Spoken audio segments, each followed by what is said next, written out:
In 1986, London's West End was the home to the birth of the most successful and longest-running musical of all times. And in 2004, Andrew Lloyd Webber himself would make a movie out of it.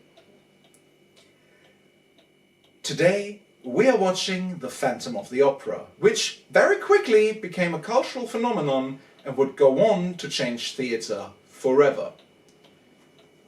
What can I even say about this musical that hasn't been said already? I will be honest here. I hadn't seen the actual stage production before sitting down for this review, but I had seen the movie once. That was almost 20 years ago, which is the reason I haven't seen the stage production. And that says a lot, I think. I've grown and matured since then, and I think I'm ready to give this another shot. Just in case you somehow ended up clicking on this video without having seen or even heard of The Phantom of the Opera, in which case, I'm not entirely sure why you're here, but you are welcome nonetheless. Have a seat and enjoy. Let me quickly explain what the story is about. Christine Daae is the singer with the voice of a goddess, who is being courted by the Phantom who owns the theatre from the underground, and Raoul the Vicomte de Chagny, who sponsors the theatre.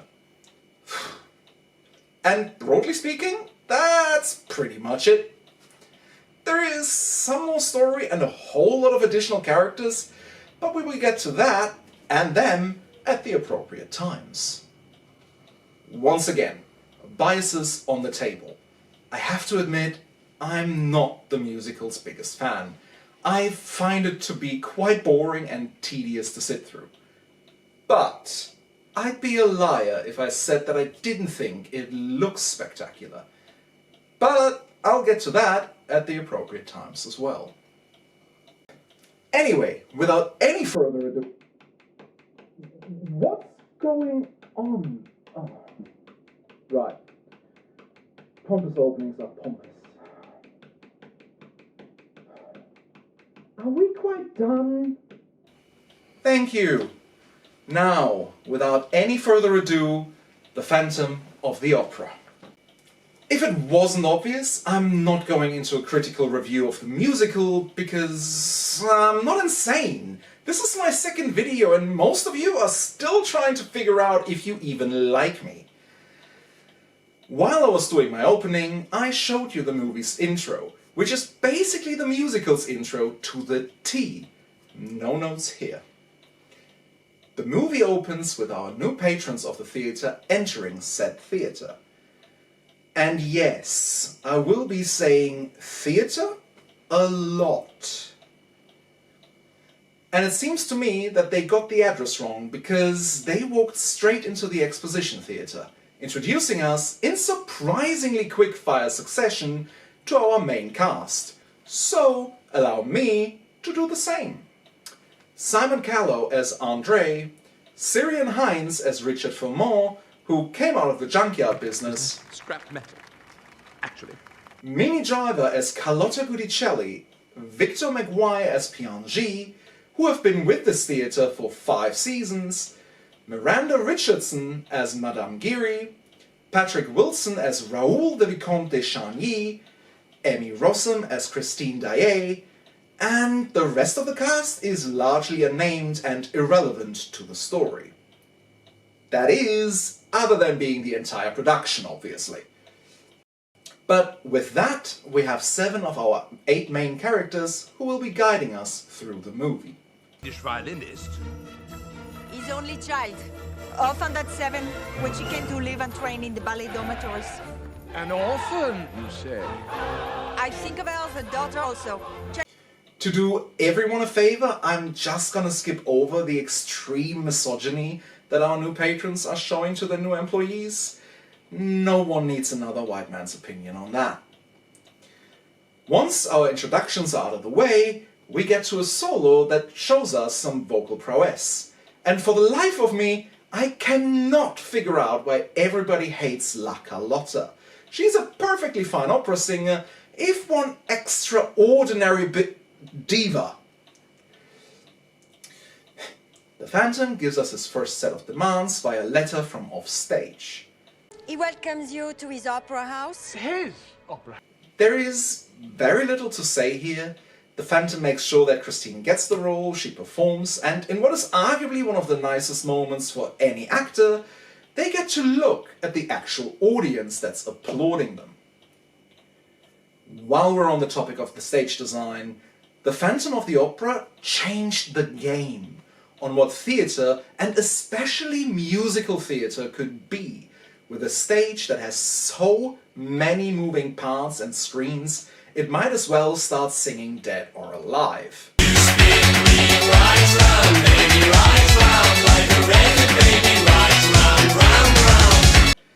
And it even uses the audience itself as a backdrop and part of the staging. It rewrote the entire playbook for what staging could do to enhance a production. And the whole thing culminates in... I'll get there later. During the performance, Raoul finally recognizes Christine and, while everyone else is busy patting themselves on the back, tries to rekindle an old romance, but the Phantom, played by Gerard Butler, Insolent boy, this slave of fashion, is having none of that. Is anyone else bored yet? I sure am. Without the music, there really isn't all that much to talk about, but I'm digressing. The Phantom comes and kidnaps her in what is most definitely the weirdest set of choices ever committed to film.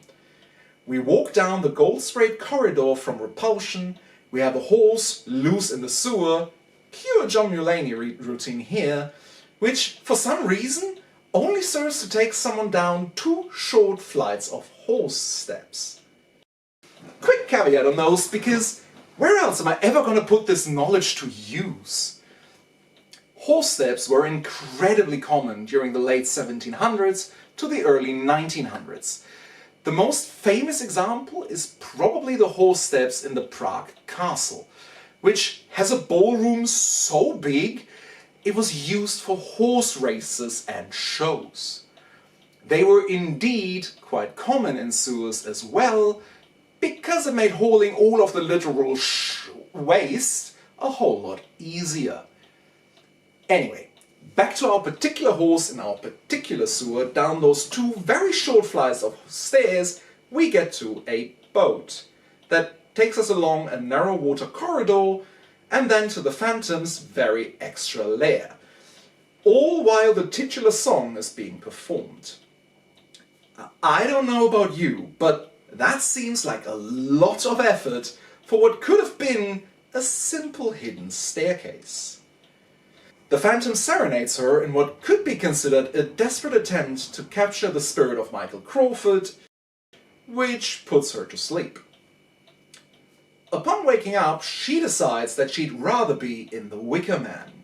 and of that feather was a bed.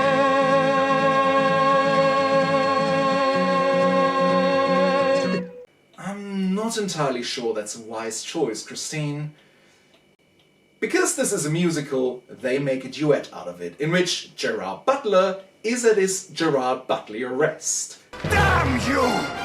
You little prime fedora! Screaming and vocalizing delightfully dramatically. The next morning, we are witness to several people being extorted and accusing each other of doing so. And what is it that we're meant to have written? And I think this is a good time to mention my biggest gripe with both the musical and the movie. Theatre people are notoriously superstitious. For example, the reason they hope you break a leg is because wishing someone good luck in itself is considered bad luck. Theatre people just are like that. I will forgive that initially our junkyard people Scrap metal. would not understand.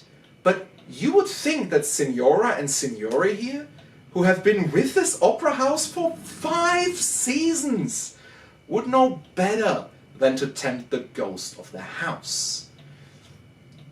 And with that, we are shown how much of a diva La Carlotta actually is, in a scene that was likely directed by Quentin Tarantino. We get our opera. She gets her limelight. Leading ladies are a trial.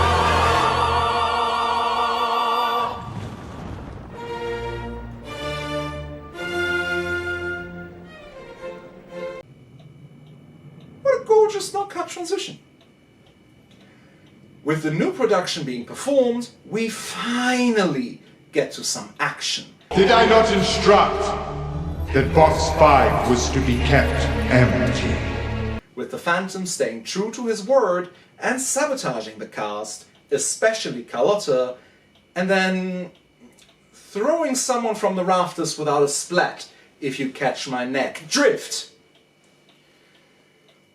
In the tumult that follows the accident, Christine and Raoul make their escape to the roof, while loudly reprising the duet she was singing with the Phantom. I'm not sure what Christine imagines when she thinks of escape, but this is not it. While they're being up there, Christine starts serenading the Phantom while openly falling in love with Raoul again.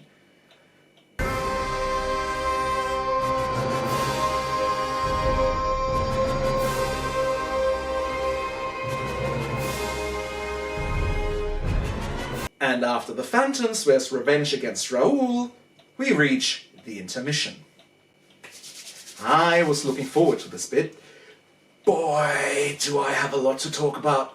Wait, what? Hey, that's just rude. I couldn't even get started. Dance break. Screw you, musical. I have my own timer. Rent, if you would be so kind. There we go. The musical is beloved for its musical and visual prowess, and the movie has to fight quite the uphill battle to be even remotely as interesting as its counterpart. So, much like last time, let's put 10 minutes on the clock, and let's start with 3 hits. Number 3, Letters. I really love this piece. It's so fast-paced and it delivers exposition quite delightfully, accentuated with quick wit and jokes. It's just a joy to watch in both the musical and the movie. The movie explores its scenery incredibly well here, giving us big, round shots of the interior of the theatre and giving us a real understanding of how big this theatre actually is. It is largely done by using long, uninterrupted shots, making it all the more impressive to look at and allowing us to really appreciate the beauty of the theatre itself. But when it needs to be fast, it allows us to see all the back and forth in rapid succession, making everything feel even more alive. No notes.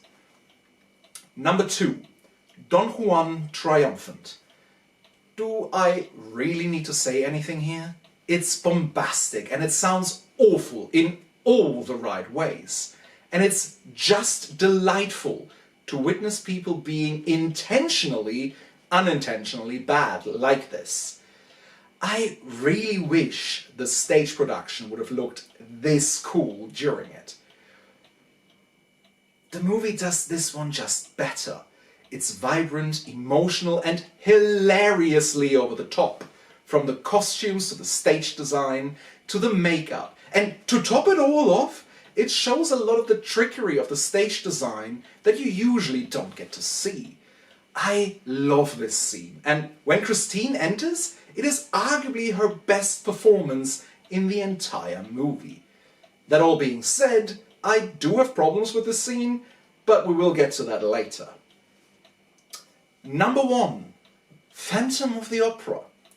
Yeah, I've mentioned that I have issues with this scene. Bar one, I absolutely hate how much the editing messed up the synchronization of the hands touching and the start of the music.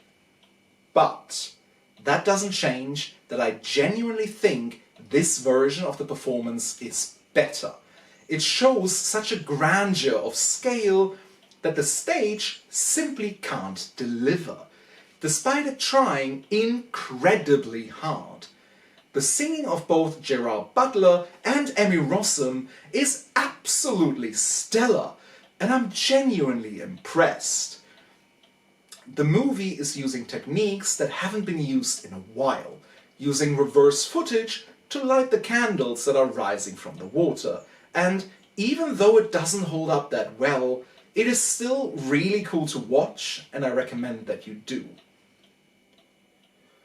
But seeing as things can't always be good, and the singing surely has its ups and downs in this movie, let me run you, once again, through 3 misses and a catastrophe. Number 3, Think of Me. It really is hard to hate Emmy Rossum in this movie. Her voice is genuinely beautiful and works in amazing harmony with the music. But that's not what we are here for. The musical uses its prowess to show just how well thought out the stage design is. And the movie decides to just use a fading cut. What a snooze. This is our introduction to our main lead voice for the movie, and it removes all of the wonderful stage direction and props. It takes the heavy emotion of seeing an actor watching themselves be applauded and defenestrates it. Number 2, Prima Donna. I really don't like this one. Didn't even like it in the musical. And while the argument can be made that this is improvement, I don't think that it is. It doesn't use the medium to any advantage other than running us through scenery that it doesn't even chew. What a waste of screen time. And while even in the musical, La Carlotta is one raging diva, at the very least, they are all portraying real emotions and giving us a clear insight into everyone's character, and boy, do I hate that everyone grovels at her feet. But on top of all of it, this song is so criminally boring that I don't even dare to call it padding, because padding is at the very least comfortable. This is more of a cement shoe at the bottom of the ocean. The musical gives us some real pretty visuals with a bombastic change in outfit done so quickly, only Pina Bausch and her theatre would be able to outdo this. And the movie decides just not to do anything spectacular here. Number 1, The Graveyard. In what is a cruel disservice to the musical, this graveyard looks more fake and incredibly unimpressive, and it ruins the whole impact of this absolutely amazing performance, in which Christine genuinely believes that the Phantom is her dead father. It is an emotional song performed with such power, and conveying just how desperate and confused she is in the light of these times. In the musical, that is. The movie does none of it, making this scene feel so very small and almost claustrophobic, because Emmy Rossum's voice just doesn't get to shine in this one. It behooves me to mention, as Raoul is riding in on his white horse, real subtle by the way, that the music itself has been toned down for this, because clearly everyone only realized here that the people they casted didn't have the range required. And the movie takes it all out in favor of nothing, actually. But I'll get to that later. This is the most monotone an opera song could be. It's a good thing the catastrophe happens right after the intermission, because boy, do I need more time. The catastrophe. Masquerade. Look, YouTube will not allow me to say what I really want to say about this, so just imagine an extreme tirade of cussing and cursing at the movie's expense for like 15 seconds or so.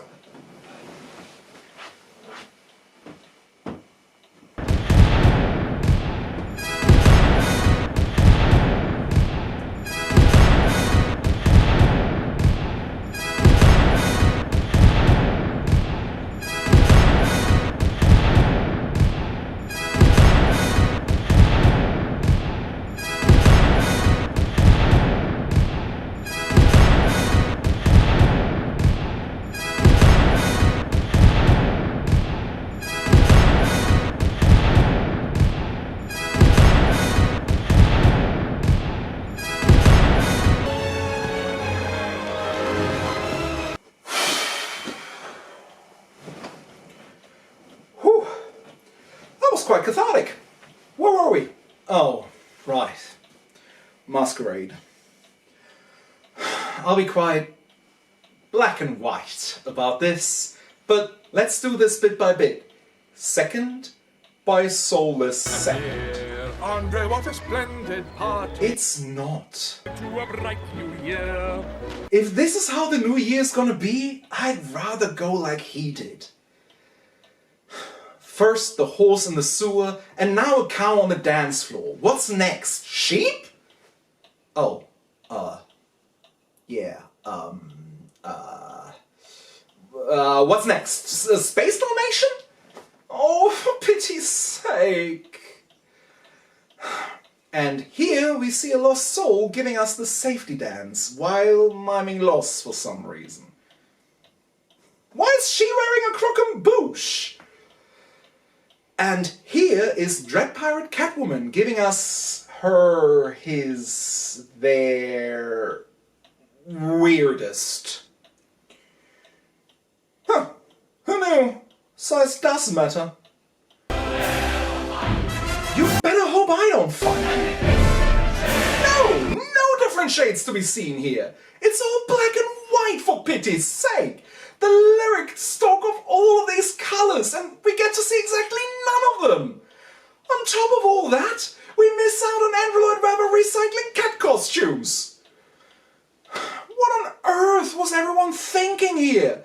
Masquerade is my favourite part of the musical. It screams with joy, and the colour is just bursting off the screen and into the audience. It's gorgeous to look at, and the performance of everyone on stage is just marvelous. Are you quite done? 1 second. Gee. And the movie does exactly none of it. For a while, you get the feeling you're watching Eyes Wide Shut. And while in the musical, I'm always annoyed that the Phantom interrupts this. Here, the massive red flag that he is a welcome sight for bored eyes. And with that, back to your regularly scheduled program. Do I need to keep an eye on you now? So, our red flag enters and tells everyone he wrote a play, Don Juan triumphant. while quite boringly insulting everyone. A lot must be to act. Oh, ouch. And wants them to put Christine in the lead. Shock, I guess. Raoul is not having it, and somehow finds himself in a weird hall of mirrors that, for some reason, sits perfectly underneath those stairs. Where Madame Geary rescues him and takes him down Exposition Hallway into the flashback room. Here, we learn who the Phantom is, what he did, and how he ended up in the theatre. Apparently, he came straight out of Giuliano del Toro's orphanage. It's not pretty, and I'll spare you the nightmare on screen. Nobody needs to see this. The result is incredibly satisfying, however, but you'll have to take my word for that. It is at this point where I feel the need to mention that, as opposed to the musical, the movie keeps moving forward in time to show us what happened after the auction. And while some of them, like this one, are mercifully short, they always manage to take all of the speed out of it. Back in the past, we are witness to a series of odd choices by Christine. I mean, who finds a random carriage driver, doesn't look at their face, and asks to be taken to a specific grave? My father's grave, please. Without even introducing yourself so he knows who your father is. In the middle of the night! At the graveyard, the movie once again fails to make any meaningful impression. But you just heard about that, so I'll skip it. One boring reprise and a criminally badly edited duel later, Gerard of the Opera, Phantom of the Butler, you know, the red flag, swears war on both of them. Now, let it be war upon you both.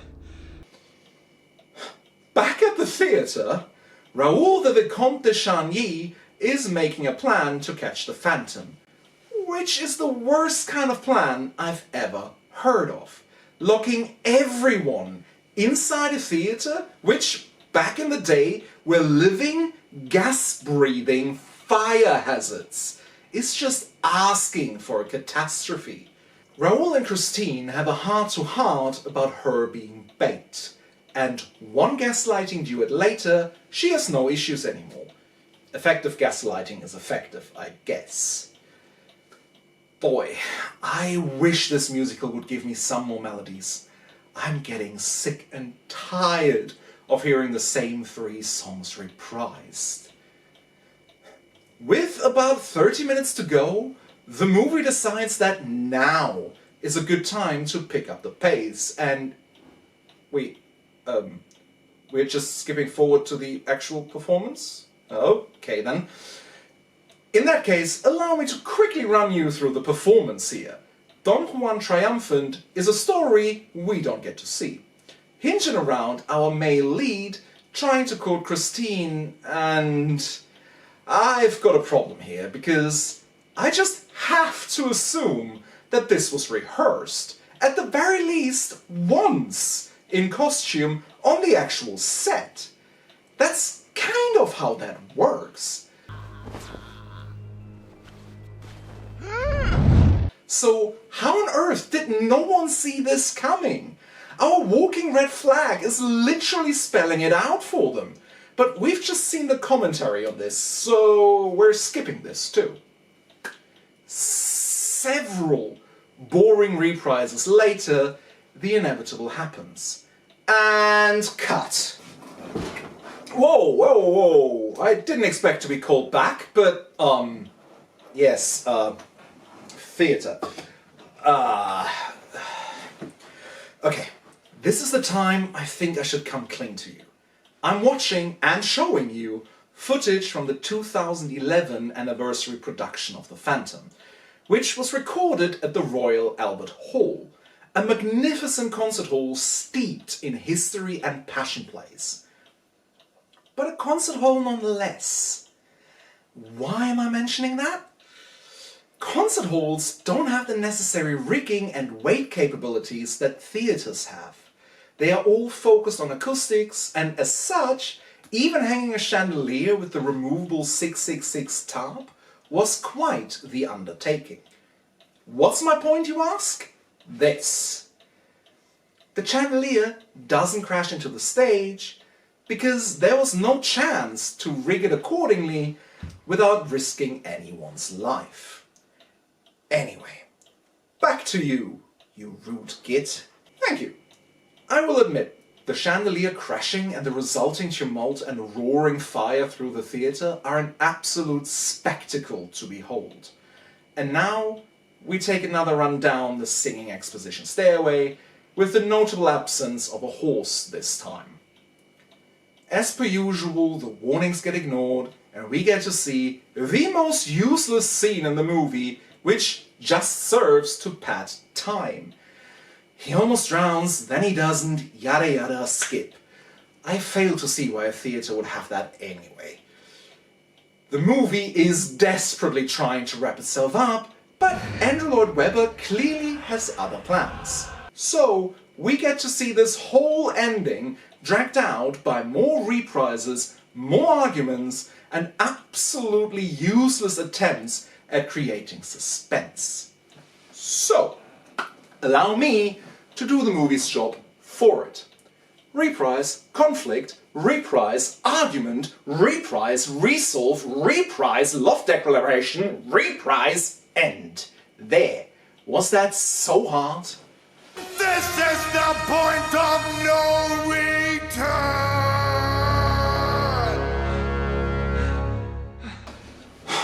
They really need to stop saying point of no return. It's never true. For pity's sake, movie, are you still not done? In the movie's defense here, the musical drags this out too. I am so done with all these reprises. Yeah, she kisses him, he lets them go, no surprises here.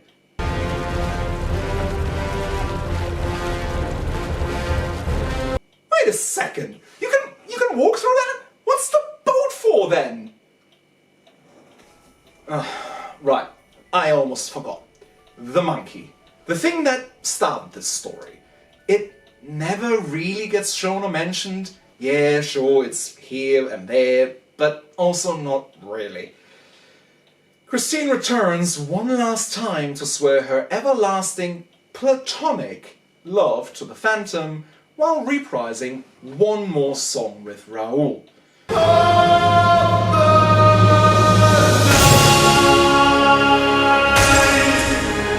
Don't need to smash the mirrors, Gerard. Your voice would have done that on its own in what is quite possibly the worst note of the movie. And a magic trick later, we finally reach...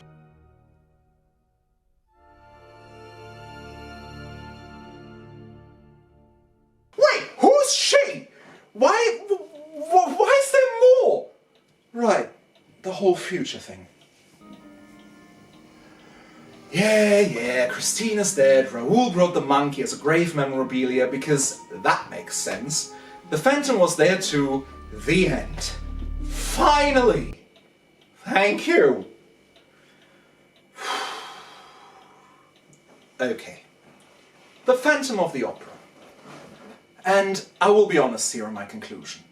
In a world where stage musicals are gatekept behind extortionate price tags, and limited runs in specific parts of the world and rarely ever recorded for home entertainment. This is the only way many people will ever see The Phantom of the Opera. It certainly was for me. And you know what? The movie is actually pretty good.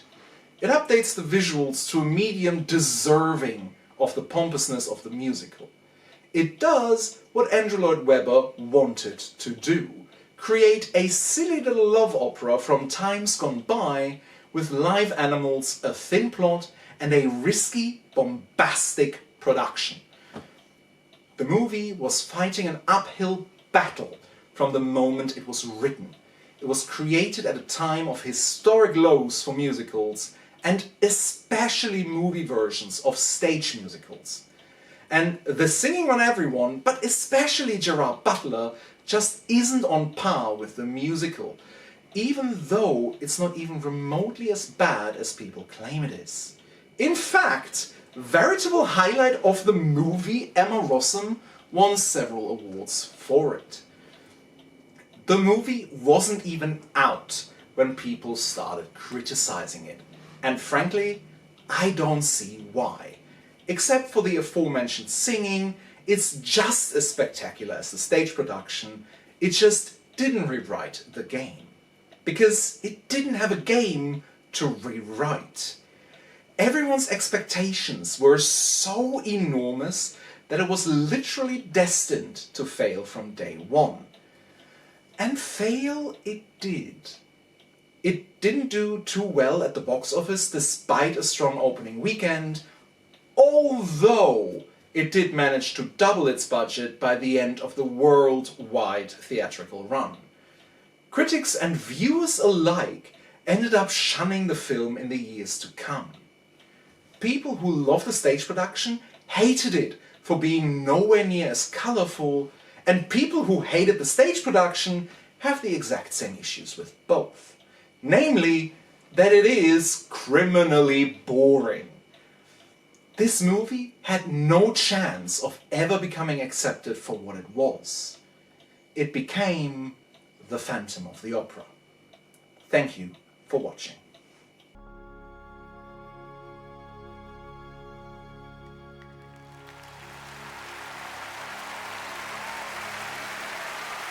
And one gaslighting duet later, she has no issues anymore. Effective gaslighting is effective, I guess.